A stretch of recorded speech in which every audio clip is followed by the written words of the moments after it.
Приветствую тебя, дорогой подписчик. На моем канале будет много интересного контента. Подписывайся, ставь палец вверх и оставляй комментарии. Зима в том году выдалась не просто суровой. Она была беспощадной. Лес, обычно величественный и спокойный, превратился в застывшее царство льда, где каждое дерево стонало под тяжестью снежных шапок, а ветер выл так, словно сама земля жаловалась на боль. Алексей жил в этом доме, стоявшем на отшибе у границы заповедника, уже 3-й год. Он искал тишины, сбежав от городского шума и бессмысленной суеты, и нашел ее здесь, среди вековых сосен и глубоких сугробов. Но в этот вечер тишина была пугающей. Термометр за окном опустился ниже 25 градусов, и старый сруб, казалось, сжимался от холода, поскрипывая бревнами в такт порывом ветра. Алексей подбросил в печь охапку березовых поленьев. Огонь жадно лизнул сухую кору, и комната наполнилась уютным теплом и запахом дыма. Он налил себе крепкого чая, собираясь провести вечер за книгой, когда услышал этот звук. Сначала это было похоже на глухой удар ветки о стену дома. Обычное дело в такую погоду. Старая ель у крыльца часто стучалась к нему в гости во время бури. Алексей не придал этому значения, перевернув страницу. Но через минуту звук повторился. На этот раз это был не удар, а отчетливый тяжелый скрежет. Кто-то или что-то царапало массивную дубовую дверь. Алексей напрягся. Для волка слишком настойчиво, для собаки слишком шаранно. Ближайшая деревня была в 10 километрах, и ни один пес не сунулся бы в такую глушь в пургу. Он отложил книгу и прислушался. Сквозь вой ветра пробился новый звук. Низкое вибрирующее урчание, переходящее в стон. «Кто там?» – громко спросил он, чувствуя, как по спине пробежал холодок. Ответа, разумеется, не последовало, но царапанье стало отчаяние. Алексей снял со стены охотничье ружье, не заряжал просто для уверенности, и подошел к двери. Он отодвинул засов, чувствуя, как ледяной воздух уже просачивается сквозь щели. Рывок, и дверь распахнулась. Ветер тут же швырнул ему в лицо горсть колючего снега. Алексей прищурился, вглядываясь в темноту, освещенную лишь тусклым светом лампы из прихожей, и отшатнулся. На пороге, едва держась на ногах, стояла огромная рысь. Ее шерсть, обычно пушистая и красивая, сейчас висела ледяными сосульками, сбившись в грязные колтуны. Уши с кисточками были прижаты к голове. Но самым страшным был ее взгляд. 2 желтых огня, в которых не было ни агрессии хищника, ни ярости загнанного зверя. В них плескалась бездонная человеческая мольба. Алексей перевел взгляд ниже и увидел то, что заставило его сердце пропустить удар. В пасти рысь бережно сжимала маленький, безвольно висящий комок меха, своего детеныша. Первой реакцией был страх. Животный первобытный инстинкт самосохранения сработал быстрее разума. Рысь – это не домашняя кошка, это машина для убийства, способная одним ударом лапы вскрыть человеку горло. Алексей с грохотом захлопнул дверь, задвинув засов трясущимися руками. Он прижался спиной к холодному дереву, тяжело дыша. «Сумасшествие», – подумал он. «Дикий зверь на пороге. Она уйдет. Она должна уйти». Но она не уходила. За дверью не было слышно ни рычания, ни попыток выломать преграду. Была только тишина, нарушаемая тихим жалобным звуком. Не то скулежом, не то плачем. Это плакал не взрослый зверь. Это были звуки умирающего существа. Алексей посмотрел на огонь в печи, на уютный плед, на кружку с чаем. А потом представил, что творится там, за дверью, в ледяном аду. Он вспомнил глаза рыси. В них не было угрозы. Она пришла не убивать, она пришла умирать. Или спасать. «Черт бы тебя побрал», – выдохнул он. Он снова положил руку на засов. Медленно, давая зверю время услышать, он отодвинул металл. Толкнул дверь. Рысь все еще стояла там. Ее уже начало заносить снегом. Увидев человека, она не сдвинулась с места, лишь подняла голову. В этом движении было столько достоинства и столько отчаяния, что Алексей почувствовал себя предателем за то, что закрыл дверь в первый раз. Он сделал шаг назад, открывая проход в тепло. «Заходи», – тихо сказал он, не узнавая своего голоса. «Если хочешь жить, заходи». И она вошла. Она двигалась с трудом, припадая на одну лапу. Войдя в дом, рысь не стала осматриваться или искать пути к отступлению. Она прямиком направилась к источнику тепла, к камину. Там, на потертом ковре. Она осторожно разжала челюсти и опустила свою ношу. Рысенок был крошечным, размером с обычного котенка-подростка. Он лежал неподвижно, его бока едва вздымались. Алексей стоял у двери, боясь пошевелиться. Ситуация была сюрреалистичной. В его гостиной лежал один из самых скрытных хищников тайги. В воздухе, смешиваясь с запахом горящих дров, поплыл тяжелый металлический запах. Запах крови. Он осторожно закрыл входную дверь, отсекая вой вьюги. Тишина в доме стала звенящей. Рысь легла рядом с детенышем и начала вылизывать его мордочку. Ее язык, шершавый как наждак, пытался вернуть жизнь в маленькое тело. Потом она подняла глаза на Алексея. Теперь при свете он увидел, насколько она измождена. Ее бока валились, а под глазами залегли тени. Но главное, на полу, там, где она ступала, оставались алые отпечатки. Алексей медленно, держа руки на виду, сделал шаг вперед.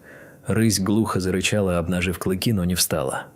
«Тише, тише», – прошептал он, стараясь, чтобы голос звучал мягко и монотонно. «Я не обижу. Я хочу помочь». Он подошел к столу, налил в миску воды и пододвинул ее по полу к зверю. Рысь скосила глаза на воду, потом на человека. Жажда победила. Она начала лакать,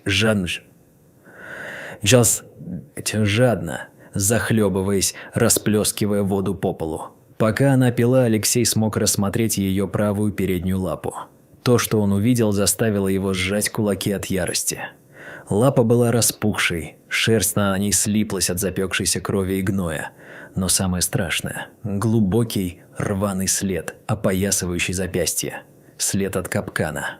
Кто-то ставил браконьерские ловушки, и она попалась. Вероятно, она вырвалась, оставив в железе клочья плоти, или же капкан был плохо закреплен, и она тащила его, пока не освободилась.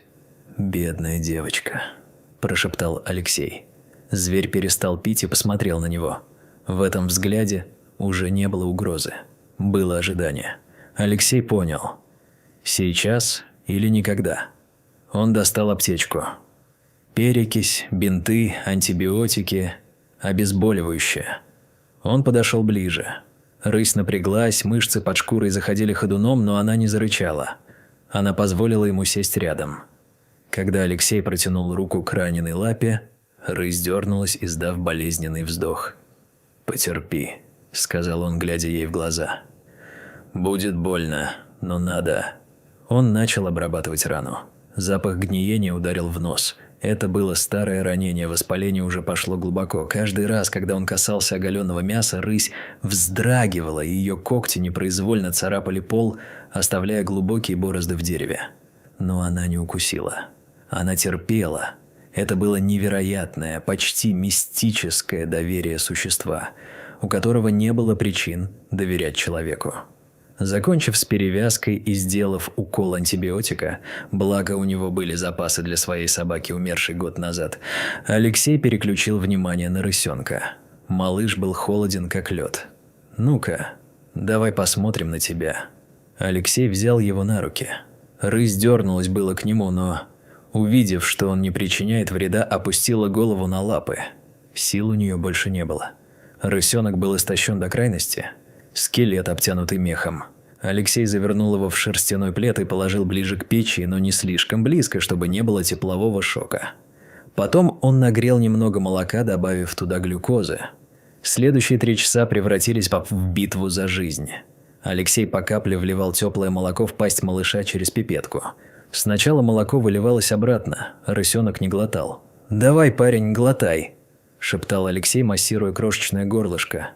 «Ты должен жить. Мать тебя не для того сюда тащила». Прошел час. 2. Алексей уже начал терять надежду, когда почувствовал слабое движение. Шершавый язычок лизнул палец. Рысенок сделал глотательное движение. «Есть!» – выдохнул Алексей. К утру дыхание малыша выровнялось, стало глубже. Он свернулся калачиком в пледе и уснул настоящим исцеляющим сном. Алексей, уставший не меньше своих гостей, откинулся в кресле. Он посмотрел на пол. Большая рысь спала, положив голову на здоровую лапу. Ее бока мерно вздымались. В доме пахло лекарствами, мокрой шерстью и сгоревшим деревом. За окном все так же выла метель, но здесь, внутри, царил странный хрупкий мир между человеком и дикой природой. Утро принесло яркое солнце и ослепительную белизну. Буря утихла, оставив сплутающую полюся сибзе сугробы пушвой по пояс. Рыси спали. Алексей тихо оделся, взял снегоступ и ружье и спутниковый телефон. У него было дело. Он вышел из дома и пошел по следу рыси. Метель замела почти все, но глубокие провалы в снегу еще можно было различить. След был кровавым. Алексей шел около 2 километров, углубляясь в чащу леса, туда, где начинался овраг. Там он нашел это место. Это была целая гирлянда смерти. Стальной трос, натянутый между деревьями, петли и из проволоки, замаскированные в кустах капканы. Это не была работа любителя. Это работали профессиональные браконьеры, цинично и масштабно. В одном из капканов он увидел клок рысьей шерсти и запекшуюся кровь. «Твари!» – сплюнул Алексей в снег. Он достал телефон. Связь здесь ловила плохо. Пришлось залезть на высокий холм. «Сергей, это Алексей. Слушай меня внимательно.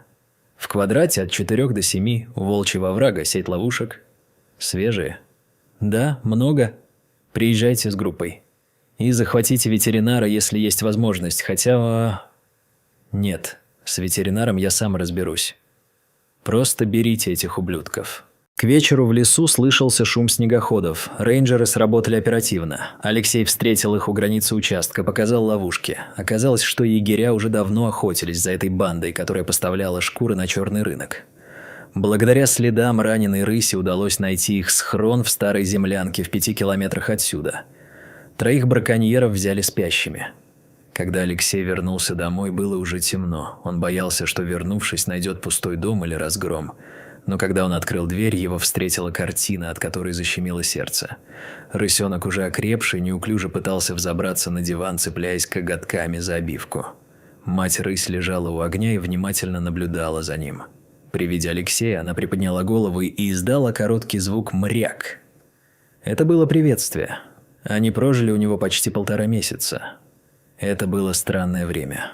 Дом перестал принадлежать только ему. Он превратился в логово, в общую территорию. Алексей назвал рысь Найда Би. Банально, но ей подходило. Рысенка он звал просто Мелкий. Найда оказалась умным и деликатным соседом. Она быстро поняла правила. На стол не лазить, когти о мебель не точить, хотя косяк двери все же пострадал. Она позволяла Алексею менять повязки, хотя каждый раз при виде шприца ее уши недовольно прижимались. Рана заживала хорошо, хоть и остался глубокий шрам, и она немного прихрамывала.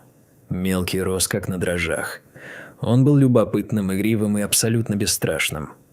Для него Алексей был чем-то вроде большого, неуклюжего члена стаи, который приносит мясо. Рысенок любил охотиться на ноги Алексея, когда тот проходил мимо, и засыпать у него на коленях, когда тот читал по вечерам. Но Алексей помнил. Это дикие звери. Он старался не очеловечивать их слишком сильно. Он кормил их сырым мясом, не разрешал играть со человеческими вещами и старался, чтобы они сохраняли свои инстинкты. Он знал, что этот симбиоз временный.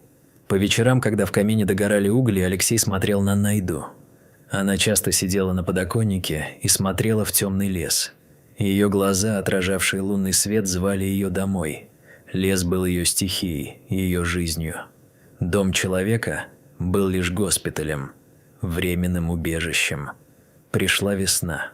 Снег осел, посерел и начал сходить, обнажая черную влажную землю.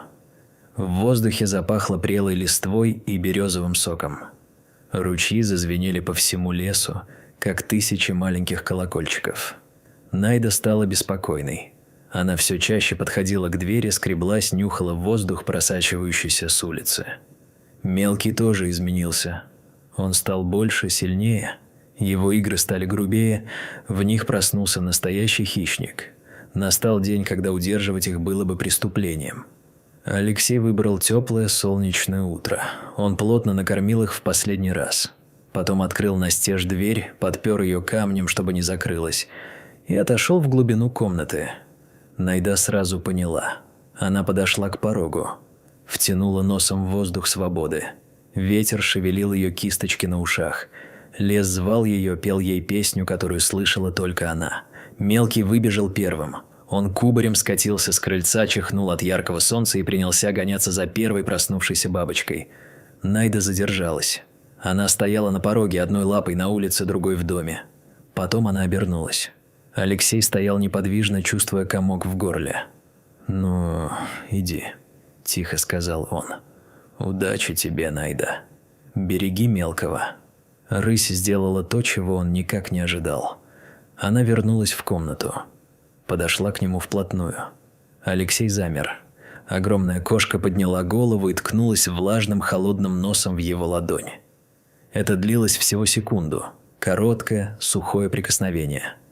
Это не было поведением домашней кошки, которая трется о ноги, выпрашивая еду. Это был жест равного к равному. Жест признательности. Жест прощания. Затем она развернулась и, не оглядываясь, вышла на крыльцо.